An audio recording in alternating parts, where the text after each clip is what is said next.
Morning, Bruce. Good morning.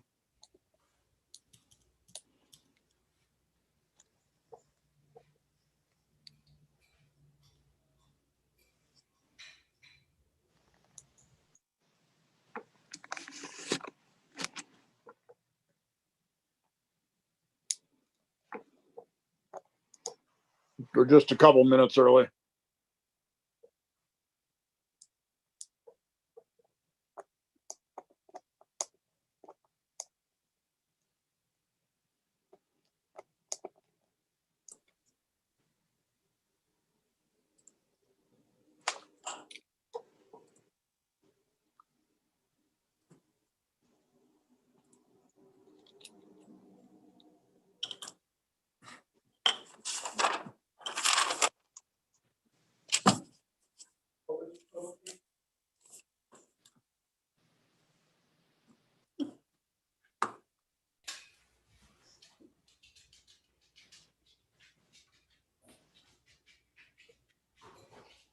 Good morning, everyone.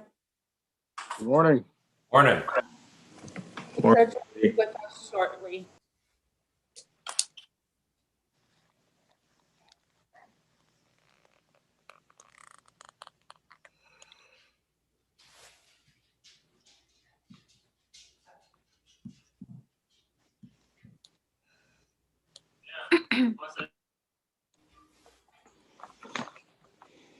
Good morning, Ash. Good morning.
Good morning. Morning. Your Honor. All right. Morning, Your Honor. Is everyone here? Yes, sir. Attorney Anderson, you're here? I am. All right. Read the case, please. Case today is in the interest of the St. Croix tribe versus Neal Oustigoff Sr. Case number 20-CB-206. Presiding today is the Honorable Judge Stephen Woolley. The appearances for the record, Your Honor, are for the tribe, Andrew Adams, Ashley Duffy, and Leah Jers.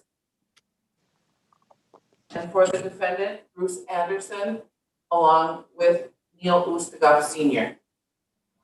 All right, good morning. This is the time set aside for the court to enter a verdict in the case of St. Croix versus Neal Oustigoff.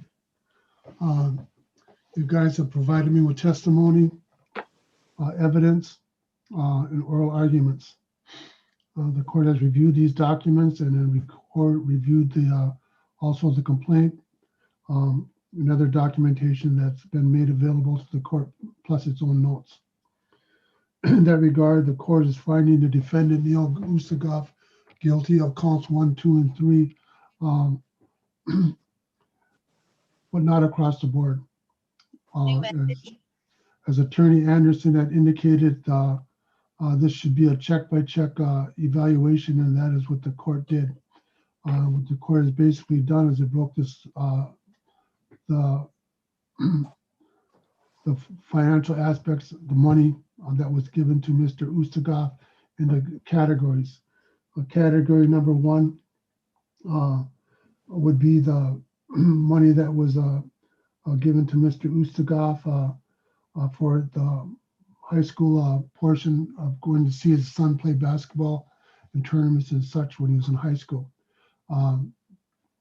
Although he did not provide me with any concrete evidence, mostly all on oral arguments, I'll give him the benefit of the doubt that he went to the council and the council gave him a blanket coverage for the tournaments, but I just carried it on all through the high school. So I'm not going to hold Mr. Oustigoff accountable for any of those payments.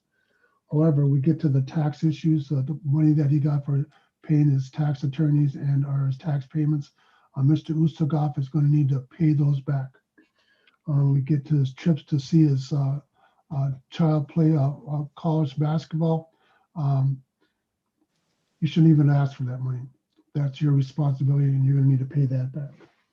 So what I got out of a total of this is that Mr. Oustigoff needs to repay to the tribe the amount of $8,610.04 plus court costs of about $150. As far as court costs are concerned, each party will bear their own court costs. The tribe will pay their own court costs, and the defendant will pay his court costs. All right. The court will be issuing a written order within the next 30 days, and then the defendant will have, or the party who wants to appeal this, will have 30 days from the date of the issuing of the written order to file any appeals that they intend to file. Are there any questions on what I'm ordering? Your Honor, I'm just kind of curious about count 4 concerning the declaratory. I'm sorry. Count 4. This is the one that's kind of, I'm stumbling on this one because for a variety of reasons. But what I'm going to do with count 4 is that until Mr. Oustigoff repays the $8,610.04, he will not be eligible to run for a political office, as spelled out in Article 8, Section 2 of the election ordinance. After he pays it back, he can petition the court, and the tribe can then present their arguments whether he should be allowed or not. But he can then petition the court if he wants to have that portion of the order lifted. Any other questions?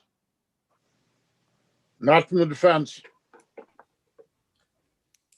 No, Your Honor. All right, with that, court's adjourned. Have a good day. Thank you, Your Honor. Thank you. Thank you. Thank you, Your Honor.